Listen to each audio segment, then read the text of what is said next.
بسم اللہ الرحمن الرحیم۔ کیا مسلمان اور غیر مسلم آپس میں دوست ہو سکتے ہیں؟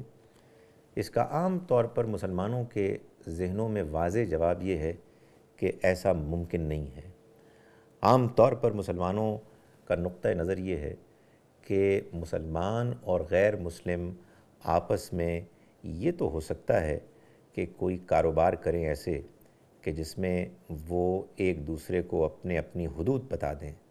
وہ کسی ایک ہی ادارے میں کام کریں جس میں وہ ایک دوسرے کے ساتھ زیادتی نہ کریں، لیکن یہ بات کہ وہ غیر مسلموں کے ساتھ دوستی کر سکتے ہیں، اس کا کوئی امکان نہیں ہے۔ اور اس کی وجہ یہ بیان کی جاتی ہے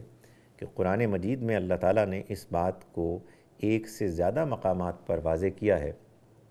کہ اہل ایمان ان لوگوں سے دوستی نہیں کر سکتے کہ جو کفار ہیں، یہود سے دوستی نہیں کر سکتے، نصارہ سے دوستی نہیں کر سکتے۔ کیا حقیقت واقعہ یہی ہے؟ قرآن مجید کو پڑھ کر یہ معلوم ہوتا ہے کہ صورتحال ایسے نہیں ہے، بلکہ قرآن کو پڑھنے اور اس کے مفہوم کو سمجھنے میں ایک غلطی ہو گئی کہ جس کے نتیجے میں یہ غلط تصور بہت مشہور ہو گیا۔ قرآن مجید نے ہم کو یہ بتایا ہے کہ اللہ کے پیغمبر صلی اللہ علیہ وسلم کی آمد کے بعد جب آپ نے اپنے پیغام کو پیش کیا تو بہت سے لوگ آپ کے دشمن ہو گئے۔ بہت سے لوگ وہ تھے کہ جو مشرکین میں سے بھی، یہود میں سے بھی اور نصارہ میں سے بھی آپ کے دین کے پھیلاؤ اور دعوت کے فروغ کو روکنے کا انہوں نے ایک پلان، ایک ارادہ کیا، اور وہ دین کی باتوں کو سنتے اور اس کا مذاق اڑاتے۔ چنانچہ قرآن مجید نے ایسے لوگوں کے ساتھ دوستی نہ کرنے کا حکم دیا اور یہ بتایا کہ کوئی شخص کے جو صاحب ایمان ہے وہ ایسے لوگوں کے ساتھ دلی تعلق قائم نہیں کر سکتا۔ رہے وہ لوگ کہ جو نیک نیت ہیں، جو دیانتدار ہیں، جو انصاف پسند ہیں، ان کے ساتھ اچھے تعلقات قائم کرنے میں کوئی رکاوٹ نہیں ہے۔ ظاہر ہے کہ ان کے ساتھ دوستی بھی ہو سکتی ہے۔ اس کی وجہ یہ ہے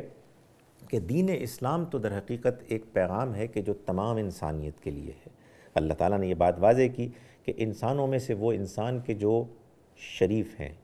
حق پسند ہیں، جن کی فطرت پاک صاف ہے، وہی تو لوگ ہیں کہ جو اس دین کے پیغام کو قبول کریں گے اور آگے بڑھ کر اس کے خادم بنیں گے۔ اگر ہم ان میں سے ایک بڑی تعداد کے لوگوں سے پہلے دن سے ان کے بارے میں فیصلہ کر لیں کہ ہم ان کے ساتھ نہ کوئی اچھا تعلق رکھ سکتے ہیں، نہ دوستی رکھ سکتے ہیں، تو ظاہر ہے کہ یہ وہ چیز ہے کہ جو دین کی تبلیغ اور دین کے پیغام کے پھیلاؤ میں ایک رکاوٹ بنے گی۔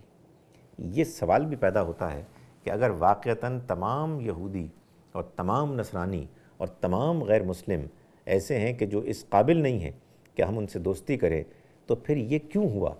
کہ اللہ تعالیٰ نے مسلمانوں کو، مسلمان مردوں کو اس بات کی اجازت دی کہ وہ غیر مسلم عورتوں، یعنی وہ عورتیں کہ جو اہل کتاب میں سے پاک دامن ہیں، ان سے نکاح کر سکتے ہیں۔ ظاہر ہے کہ انسان جب کسی خاتون سے نکاح کرتا ہے تو وہ اس کو اپنے گھر میں لاتا ہے، اس کے ساتھ اس کا تعلق اتنا قریب ہوتا ہے کہ جتنا قریب کا تعلق کسی اور انسان کے ساتھ نہیں ہوتا۔ وہ خاتون کے جو ایک مرد کی بیوی بنتی ہیں، ان کے والد اور ان کی والدہ اس کے ساس سسر بنتے ہیں، اور رشتہ داروں سے بھی اسی طرح کی سسرالی رشتہ داریاں قائم ہوتی ہیں۔ اگر ہم اس بات کو مان لیں اور تمام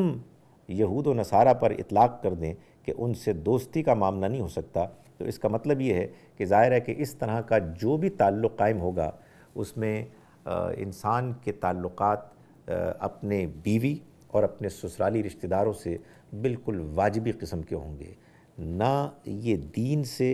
معلوم ہوتا ہے کہ ایسا ممکن ہے، اور نہ ہی انسان اپنے تجربے سے جانتا ہے کہ اس طرح کا کوئی رویہ اختیار کرنا فطری ہے، قابل عمل ہے اور لوگوں کے لیے پسندیدہ ہے۔ حقیقت یہ ہے کہ قرآن مجید نے اس بات کو بہت واضح کیا ہے کہ نبی صلی اللہ علیہ وسلم کے دور میں کچھ ایسے لوگ تھے کہ جو دین کا مذاق اڑاتے تھے، اور اذان ہوتی تھی تو مثال کے طور پر اذان کے الفاظ کو اس طرح دہراتے کہ گویا کہ وہ اس کی تضحیق کر رہے ہیں۔ اللہ تعالیٰ نے یہ بتایا اہل ایمان کو کہ یہ ان کے ایمان کا تقاضا ہے کہ وہ نہ ایسے لوگوں سے کوئی دلی تعلق قائم رکھیں اور نہ ہی ان کی مجالس میں اس موقع پر بیٹھیں کہ جب وہ دین کا مذاق اڑا رہے ہیں۔ لیکن اللہ تعالیٰ نے سورہ ممتحنہ میں، کہ جو 28ویں پارے کی سورہ ہے، اس میں اس بات کو واضح فرمایا کہ اللہ تو صرف ان لوگوں سے مسلمانوں کو محبت کے، دوستی کے دلی تعلقات قائم کرنے سے روکتا ہے کہ جنہوں نے اے مسلمانوں تم سے جنگ کی اور تم کو تمہارے شہر سے نکالا اور تمہارے دین کی انہوں نے مخالفت کی۔ اللہ تعالیٰ تم کو نہیں روکتا ان لوگوں سے کہ جو حق پسند ہیں، جو اچھا رویہ اختیار کرنے والے ہیں۔ چنانچہ یہ بات علی الاطلاق صحیح نہیں ہے کہ مسلمان غیر مسلموں کے ساتھ دوستی نہیں رکھ سکتے۔ اصل بات یہ ہے کہ ہر مسلمان کی یہ ذمہ داری ہے کہ وہ اپنے دین کو صحیح طور پر سمجھے، اس پر صحیح طریقے سے عمل کرنے کی کوشش کرے اور اپنے اخلاق، اپنے ایمان کا وہ ایسے دفاع کرے، اس کی ایسی حفاظت کرے کہ وہ کوشش کرے کہ اس کے تعلقات، اس کی دوستیاں ایسے لوگوں سے ہوں کہ جو اچھے، نیک اور دین کے معاملے میں ہمدردی رکھنے والے ہوں۔ ایسے لوگ مسلمانوں کے اندر بھی سے بھی ہو سکتے ہیں اور مسلمانوں کے باہر سے بھی ہو سکتے ہیں۔ وہ لوگ کہ جو دین کے دشمن ہوں، دین کا مذاق اڑاتے ہوں، جو دین کے بارے میں وہ رویہ اختیار کرتے ہوں کہ جو ایسا ہے کہ جس میں حقارت اور دشمنی ٹپک رہی ہو، ظاہر ہے کہ یہ لوگ مسلمانوں کے اندر بھی ہو سکتے ہیں، منافقین بھی ہو سکتے ہیں اور غیر مسلم بھی ہو سکتے ہیں۔ چنانچہ قرآن مجید کا مسلمانوں سے تقاضا یہ ہے کہ وہ دوسرے لوگوں کے ساتھ دلی تعلقات قائم رکھتے ہوئے، قائم کا فیصلہ کرتے ہوئے یہ دیکھنا چاہیے کہ وہ کون لوگ ہیں کہ جو اس قابل ہیں کہ جن کے ساتھ ان کے کردار، ان کے دین کے بارے میں رویے کے نقطہ نظر سے اچھے تعلقات قائم کیے جا سکتے ہیں۔ ہم مسلمانوں کو اللہ کے دین پر عمل بھی کرنا ہے اور جہاں تک ممکن ہو ہمیں اللہ کے دین کو دوسرے انسانوں کے سامنے پیش بھی کرنا ہے۔ دوسرے انسانوں کے سامنے اللہ کے دین کو پیش کرنے کے لیے ضروری ہے کہ ہم ان انسانوں کے بارے میں دعا گو ہوں، ان کے ہم ہمدرد ہوں، ان کے ساتھ ہم اچھے تعلقات قائم کریں، ان کے ہاں ہمارا کچھ آنا جانا ہو۔ اور اس کام میں اللہ تعالیٰ نے کوئی رکاوٹ قائم نہیں کی، بلکہ مسلمانوں کو اس بات پر ابھارا ہے۔